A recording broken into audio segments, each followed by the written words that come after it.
बड़ा रिएक्शन, एक और बड़ी खबर भी मैं आपको बताता हूं अपने दर्शकों को कि मौलाना डीजल सीधे तौर पर मुनीर को चैलेंज कर रहे हैं। एक आध एग्जांपल तो मैंने उनके दिए। अब वो सीधे तौर पर चैलेंज कर रहे हैं, वो कह रहे हैं मुनीर से कि तुम अपनी फौज संभालो, सियासत में दखल मत दो, सिर्फ फौज संभालो, मुल्क के काम में दखल मत दो। देखिए क्या कह रहे हैं।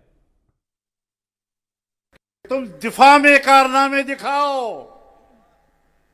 सियासत में कारनामे न दिखाया करो।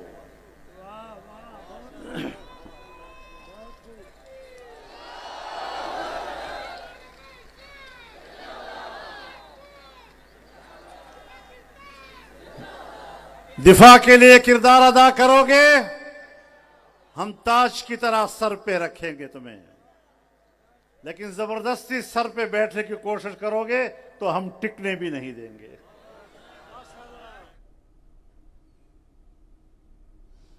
कमांडर प्रफुल्ल बख्शी, ये धमका तो बड़े जोर शोर से रहे हैं, लेकिन ये सिर्फ हवाई धमकी है या फिर कुछ है दम इसमें आपको दिख रहा है? रोहित जी, मैं बता दूं आपको, ये पहली बार है कि किसी भी एक पॉलिटिकल लीडर ने आर्मी को इस तरीके से चैलेंज किया है कि तुम बाज आ जाओ, नहीं तो हम करेंगे। ये अभी तक किसी की हिम्मत नहीं पड़ी थी, पर ये जो इन्होंने दिखाया है, अब मुनीर को बाध्य हो जाएगा मुनीर कोई एक्शन लेने के इसके खिलाफ। कुछ ना कुछ वो करेगा, चाहे उसको किसी फर्जी मामले में उसके खिलाफ करे या उसको जिसको कहते हैं इंडिया में कहते हैं एनकाउंटर कराए या कुछ भी हो, इसके खिलाफ तो जरूर वो करेगा, क्योंकि उसको पता है कि ये मेरे लिए खतरनाक बन चुका है।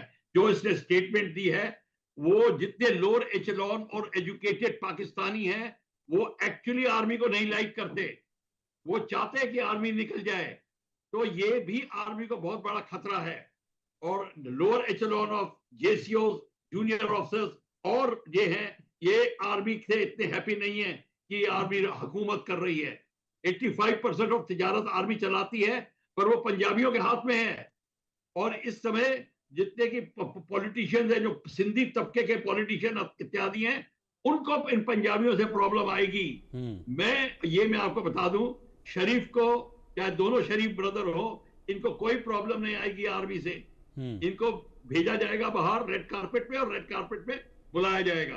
पर ये जो बात है जो मौलाना साहब बोल रहे हैं, अब इनको अपनी जान बचानी चाहिए, क्योंकि आर्मी कोई ना कोई ऐसा कदम उठाएगी जो इनके लिए बड़ा भारी पड़ेगा। अमेरिका का पूरा सपोर्ट रहेगा।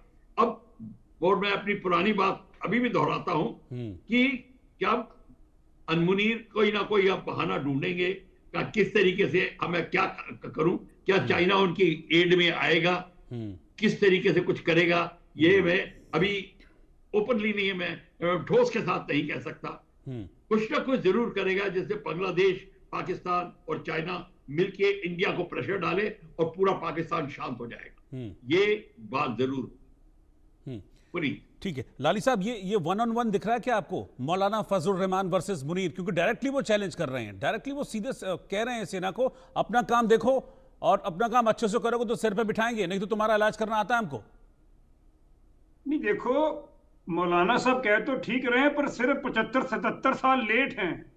अब इस उम्र में क्या मुसलमान बनेंगे गालिब? अब आप क्या आर्मी को निकालोगे? आर्मी इतनी अंदर घुस चुकी है कि अब होना कुछ नहीं है। हो सकता है ये अपना रेट बढ़ा रहे हो, क्योंकि जितनी न्यूसेंस वैल्यू क्रिएट करेंगे, हो सकता है ये कह रहे हो कि मुझे पेट्रोल पंप नहीं चाहिए, जो क्रिप्टो की डील की है डोनाल्ड ट्रंप की फैमिली में, उसमें मुझे हिस्सा दो, क्योंकि पेट्रोल तो बिक ही नहीं रहा। आधा पेट्रोल तो ईरान से स्मगल होके आता है वहां पे।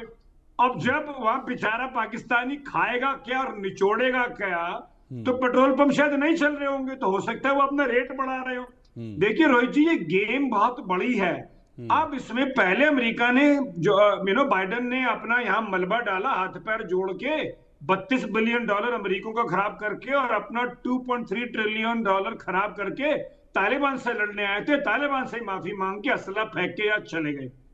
अब ट्रंप साहब ने आके तो कहा कि नहीं भैया, जैसे ताश में कहते हैं ना, कट फॉर सीट करो, क्योंकि उन्हें भी वो भी जैसे कि इमरान खान साहब है, उन्हें सियासत नहीं आती, तो ट्रंप साहब को तो बिल्कुल ही नहीं आती। वो तो सवेरे कुछ कहते हैं, शाम को कुछ कहते हैं।